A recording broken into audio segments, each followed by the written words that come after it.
منهم من استهزأ بكلام النبي محمد صلى الله عليه وسلم، ومنهم من انتقد حديثه، ولكن دعونا نفصل هذه القضية بالعلم الحديث وما كشفه العلماء حول مخاطر هذا الكائن الضار.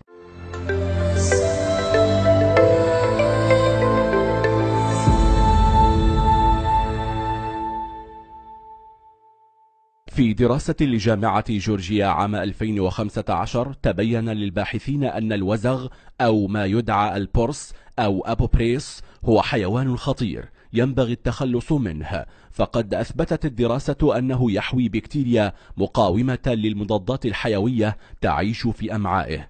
هذه البكتيريا خطيرة على الإنسان وعلى الحيوان وعلى البيئة. إذن لماذا قتل هذا الحيوان الخطر؟ لأن هذه البكتيريا يصعب التخلص منها بالدواء، ولذلك تنتشر وتتكاثر وتنتقل بين الحيوان والإنسان، مما يزيد من خطورتها.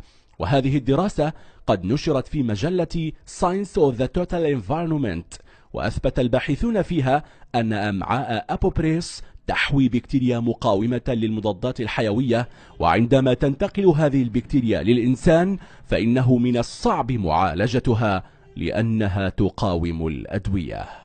ويقول الخبراء إن وجود هذه الأوزاغ في المنازل يقدم بكتيريا مضادة للمضادات الحيوية لأصحاب هذه المنازل، ولا سيما أولئك الذين يربونها بهدف التسلية أو اللعب، وبالتالي تحذر الدراسة من تربية هذه الأوزاغ وتؤكد ضرورة التخلص منها. ولكن هناك مشكلة جديدة، فحتى بعد رميها بعيدا عن المنزل فإنها تنقل هذه البكتيريا إلى الحيوانات، وبالتالي يمكن أن تعود وتنتقل إلى الإنسان من جديد وعبر حيوانات أخرى.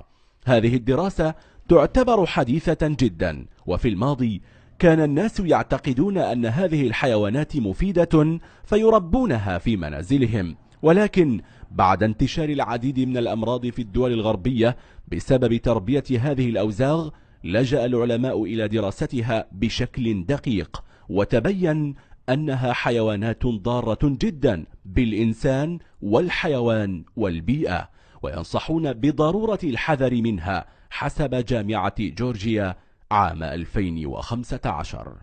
وتقول الباحثة سونيا هرنانديز المتخصصة في أمراض الحيوانات البرية: إننا لا نزال نجهل لماذا البكتيريا التي يحملها هذا الكائن عنيدة لهذه الدرجة وتقاوم أي مضادات حيوية، على عكس الكثير من الحيوانات التي تحمل بكتيريا عادية. هذا ما قاله العلماء. إذن ماذا عن التحذير النبوي الشريف؟ لقد حذر النبي محمد صلى الله عليه وسلم من هذه الأوزاغ قبل هذه الدراسة ب14 قرنا، وحذر من ضررها على البيئة، فقد أمر صلى الله عليه وسلم بضرورة التخلص منها نهائيا، ورغب في ذلك لمنع تركها لتنقل الأذى للبشر والحيوانات، وهذا من رحمة النبي الكريم صلى الله عليه وسلم بالبشر والحيوان. قال النبي صلى الله عليه وسلم: من قتل وزغة في أول ضربة كتب له 100 حسنة، ومن قتلها في الضربة الثانية فله كذا وكذا حسنة، وإن قتلها في الضربة الثالثة فله كذا وكذا حسنة. رواه مسلم. والوزغة هي أبوبريس، كائن من الزواحف، ويوجد منها مئات الأنواع في الطبيعة، وهذا ليرغب النبي صلى الله عليه وسلم الناس في ضرورة الإسراع والتخلص من هذا الكائن الضار، منعا لانتشار البكتيريا والأمراض المعدية سواء بين الناس أو بين الحيوانات. لقد أثبتت الدراسة الدقيقة والطويلة لعالم الحيوانات أنها تفكر وتخدع وتكذب، والعنف والاعتداء والظلم منتشر في عالم الحشرات والحيوانات بكثرة، وحسب ما تثبته الدراسات العلمية فإن هذا المخلوق مؤذٍ بطبعه، ولذلك فقد ورد أن رسول الله صلى الله عليه وسلم أمر بقتل الوزغ، وقال: كان ينفخ على إبراهيم عليه السلام. رواه البخاري.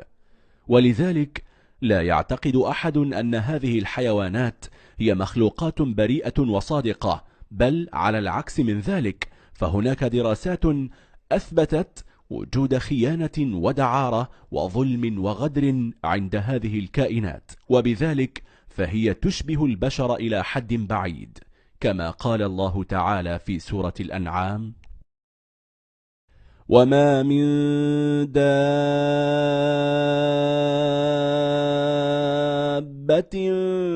في الأرض ولا طائر يطير بجناحيه إلا أمثالكم ما فرطنا في الكتاب من شيء ثم إلى ربهم يحشرون. ولذلك يؤكد العلم الحديث أن التخلص من هذه الأوزاغ ينعكس بشكل جيد على الإنسان وعلى البيئة، أي أن التخلص من هذه الكائنات الضارة هو رحمة ببقية الكائنات، وأن بقاءها بعيدة عن المنازل وضمن البيئة البرية التي خلقت فيها لهو ضرورة لا شك فيها. ويبقى السؤال: ألا يستحق هذا النبي الكريم صلى الله عليه وسلم أن يكون رحمة لكل شيء، كما قال الله تعالى: وما أرسلناك إلا رحمة للعالمين.